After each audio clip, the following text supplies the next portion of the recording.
has one in front of them? Yep. All right, so for question number 1, remember we have rational numbers that can be written as a fraction. Irrational numbers cannot. So this is a mixed number, which has a fraction. So this would be considered a rational number. Okay. So if you made a mistake, fix it. If you're filling it out, fill it out. That's fine as well. Question 2. This right here should be your signal that this is what type of number? Irrational. Irrational. Some of you might have been looking at this and going, well, this is a cool pattern, though. 4, 3, 4, 3, 3, 4, 3, 3, 3. Cool patterns do not count.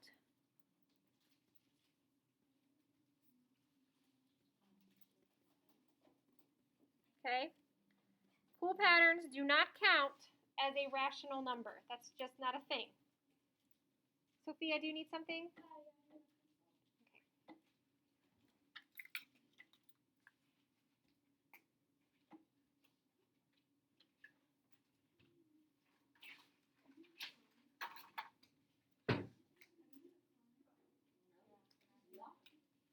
How about number 3? What can square root of 25 simplify to? 5, right? So because it can simplify to a whole number, which can be written as a fraction, what would 5 be written as a fraction? 5 over 1, so that makes it rational. Notice that this right here is a perfect square. Everything okay over there?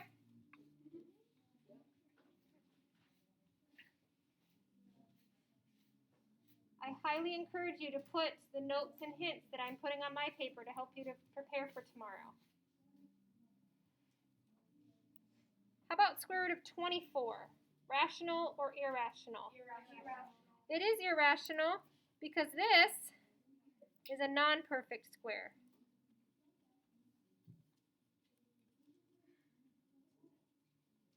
Right? So that's going to be where we would have to estimate to be about a value. So because we would have to estimate that, we can't write it as a fraction, which means it's going to be irrational. Remember, we were supposed to rewrite this as negative 0.4 repeating. Repeating decimals can be written as a fraction. So is this rational or irrational? Rational. It is rational.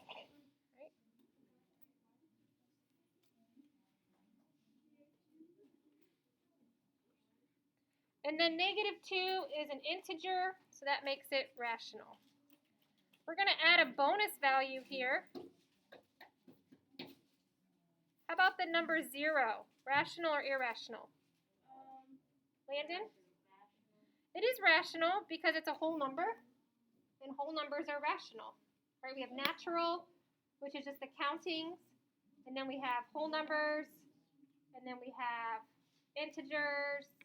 Right? Those all fall into the category of rational. Remember that video we watched with that really cool guy and listened to the drummer? Yeah. Yeah, we liked him. Okay. Okay, questions about this first section? Yes, Maggie. Number 2, I thought irrational numbers can't be written as a decimal or a fraction. They just can't be written as a fraction. Oh. So this is a decimal, but they just cannot be written as a fraction. Okay. Yep, good question. Wait, then how is number 1 rational? You can't write it as a fraction. This is a fraction. So rational, fractions, irrational cannot be written as a fraction. So right away that would be rational if it's a fraction? Correct. Yep. Because this can be written as 11 over 5. Yeah? So that would be just an improper fraction. Okay, let's go down here to this next section. We've got fraction, decimal, percent equivalents. So who's feeling confident? What's the decimal equivalent of 25 over 99? Carmen? 0.25 repeating. Okay, and then Ayla's brother, how about this one? 25.25% repeating. Wait, why is it 25? So smart. Yeah, wouldn't it just be 0.25 repeating? This is the decimal, and then remember we practiced on that day, we did like 2 examples on the hodgepodge notes, where this is actually continuing to go. And so when we move our decimal 2 places, we still have these 25s that are repeating. Yep. Jillian, what's the decimal equivalent of 75%? 0.75. And then, Brody, what's the simplified fraction equivalent of 75%? Mm-hmm. 3/4. Yep, right. Thank your friends. Thank your friends. Are we right? Can we just write 75 over 100? Nope, you need to simplify it. Right? Gotta simplify. Write yourself a note.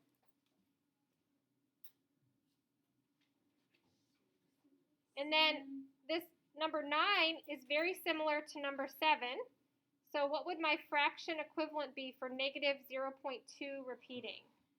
What's it going to be? Addison? 0.2 repeating over 99. Not quite. You're close, but not quite. Sophia? It's going to be negative 2 over 9 because it's a negative. Because remember we did that whole lesson where we talked about if only one digit repeats, that digit becomes the numerator, and that's the number of 9s in the denominator. Right? Did you guys go back and look at your notes? I told you where to look and how to, this is repeating, yeah? We did a whole day where we remember we took the scenic route, and I showed you all those crazy steps, and then I showed you the shortcut on the back, right? So then the percent value is similar to this one because I just have all these 2's repeating. So what's my percent value going to be? Evelyn? 0.2 repeating percent. Perfect. Did someone say, wait, what? Someone have a question? This is the time to ask your questions. I don't want anybody leaving here today confused and having concerns. Why wouldn't you put 0.2 over the fraction over 9? Because this is, so if I take my calculator, right, and I do 2 divided by 9, that's where I get the 0.2 repeating. If I do 0.2 divided by 9, I get a 0 there first and then all the 2's. So you're going to get a different value entirely. So this 2 becomes my numerator. Just like the 25 right here, there's 2 9's because it's 2 digits repeating. Yes. Oh, you're right. This should be negative 22.2 repeating percent. Thank you so much. Gianna? No. Nope. Because you're supposed to be able to, like, that's what I'm assessing, is your ability to do these things in your brain. Do you know the steps? As we move throughout the year, I'll let you use calculators, but I won't be assessing that. I'll be assessing, can you solve an equation correctly? Can you apply this formula correctly? Yes. If you fail, can you take it again? You're not going to fail, number 1. Number 2, I do offer retakes, but you have to do like a step-by-step thing to prove to me that you've actually done more to prepare for it, right? Because in the past, if I took the time to recreate a quiz, and they just came in and tried it again without any preparation, they wasted their own time and my time because they got the same poor grade. So there's a whole list of things. It's very similar if you guys have seen Miss Pattison's retake thing. It's almost identical to that, okay? Because we're not going to waste your time or ours, right? Let's turn the page. Number 10, what was my advice when you're comparing different forms of values? What was it, Landon?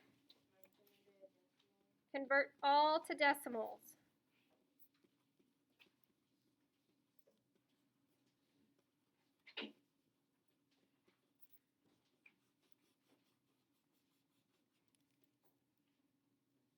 And then you have easy numbers to compare. So what is 12 1/2 as a decimal? What is it, Brody? 12.5. And I'm going to write it as 12.50 because I know that this has 2 decimals. So I'm going to want to be able to compare 50 to 25. So then we have 12.25. And then what's 12 and 5/9? Ayla's brother? 12.55 repeating. Right? So I have these 3 values. I can easily compare the 50 to the 25 to the 55. But what's the catch here? What do I have to do for my final answer, Gianna? It's like putting it back in like the original number thing. Yeah.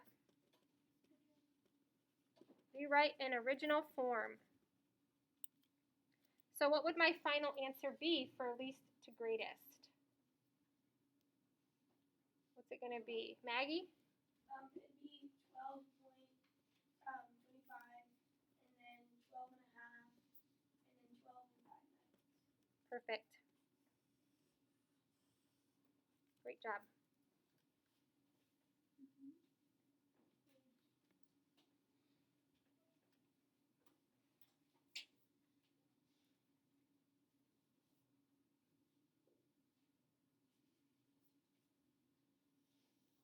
All right, next section.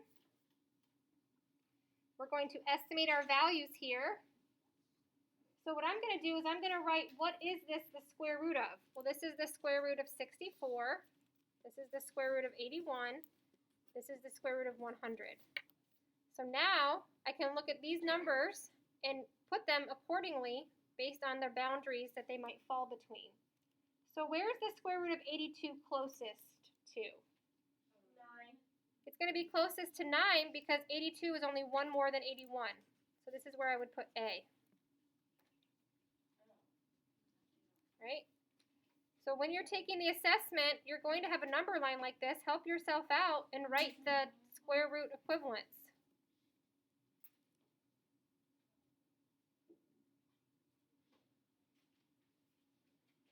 Yes? Do you write like the 9.1 or whatever? Yeah, you could do that. You could put about 9.1. That's fine. Or, I mean, I'm really just going to be looking for the letters to make sure the letters are in the right place. That's what I'm going to be assessing. How about square root of 93? Where would that fall? What is that closest to? It's going to be somewhere in this region, right? 9.5. Maybe around 9.5, 9.6. So I'm going to put B right here. If you had it on 9.5, that's fine. Right? If you think it's closest to that, that's absolutely okay. C should have been the easiest one. What is the square root of 100? 10. She stole your answer. And then how about square root of 76? Where's that going to fall? Between 5. Perfect. Somewhere in here? Yeah? So I would maybe put D right here.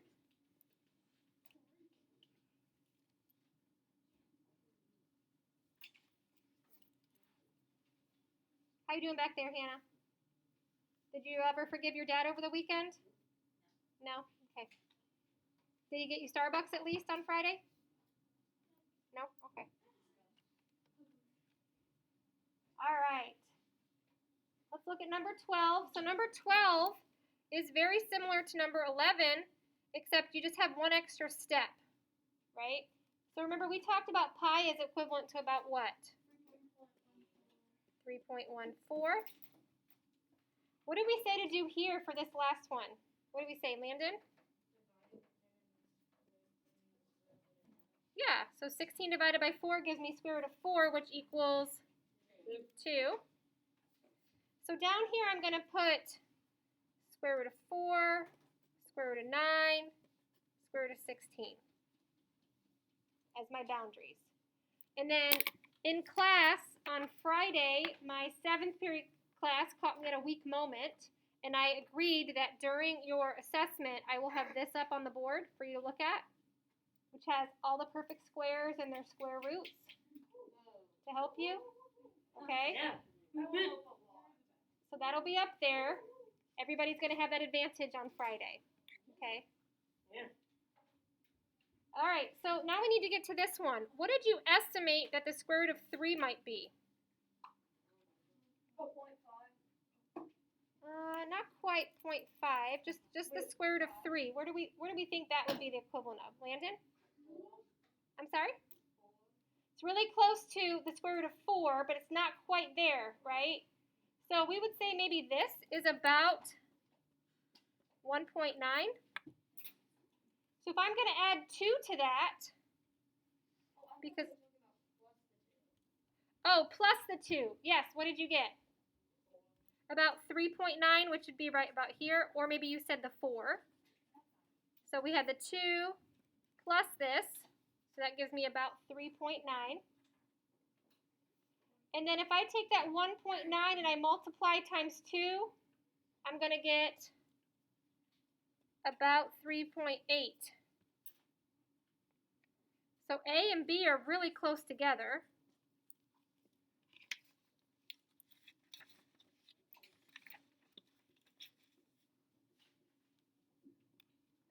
And then where does pi go?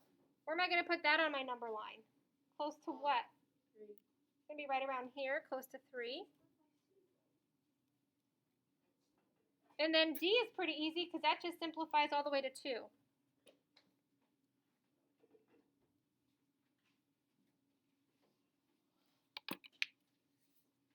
How are we feeling about this so far? Ish. I know some of you have been absent, so I know this is probably seeming like mumble jumble, but those of you that have been in class, hopefully this is not shocking to your system right now, like jumping into a cold pool. Anybody done that recently? Where you're like, oh my gosh, right? You do it a lot, don't you, Carmen? Cold pools? Yep. Right? It's best to just jump in. If you ease into it, you'll never go in, right? Okay, next page. We have this scenario where they're building a square sandbox.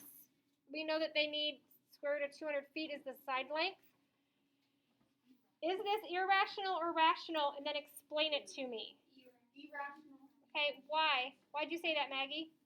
Because a number doesn't go into it perfectly and doesn't make a perfect square. Right. Square root of 200 was not created by making a perfect square.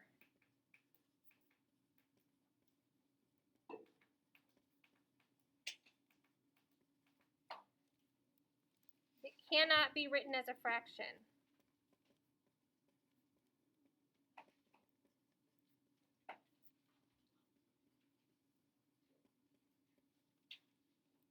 Right? Because we know that there's no number times itself that's going to give me 200 exactly.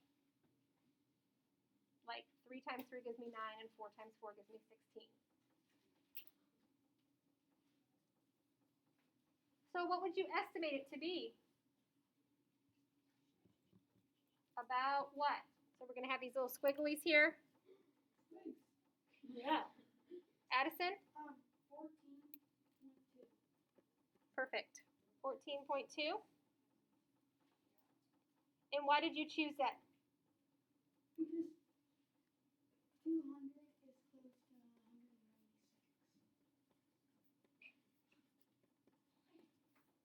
Perfect. Square root of 200 is closer to square root of 196. I'll take it. Working on over there. You okay? Making a donut with sprinkles? That's what it looks like to me. It tells you a lot about somebody when they look at anything and they're like, that could be a donut. That could also be a donut with sprinkles. Could also be a donut. Okay, let's look down here at the comparisons. So we have a number as a square root, and we have a number that is just a number. How could I write this number so I could easily compare these? What can 11 also be written as? That's equivalent to 11. It could be written as, so we could be comparing square root of 111 or square root of 121. I just converted this into this version or form. So which is greater? 11 is going to be greater because it's great. This number is greater than that one. All right. How about number 18? 9 or pi squared? Who said pi squared? Why? I know. Lucky guess? No, you know. Square. I don't know. Okay, so you're thinking a number squared is going to be bigger than this, but okay, Jackson, help her out. Okay, so we already know that pi is 3.14. Mhm. So this square root of 9 is already 3, and then you just add decimals. Yeah, so if I'm multiplying 3 times 3, I'm going to get 9. So that if I'm multiplying 3.14 times 3.14, it's going to be greater, right? Because this has decimal values. So I used my power of factor trees. You guys like factor trees? Yes, I do. Yeah. Everybody loves a good factor tree. Sometimes it's an easy number. Mhm.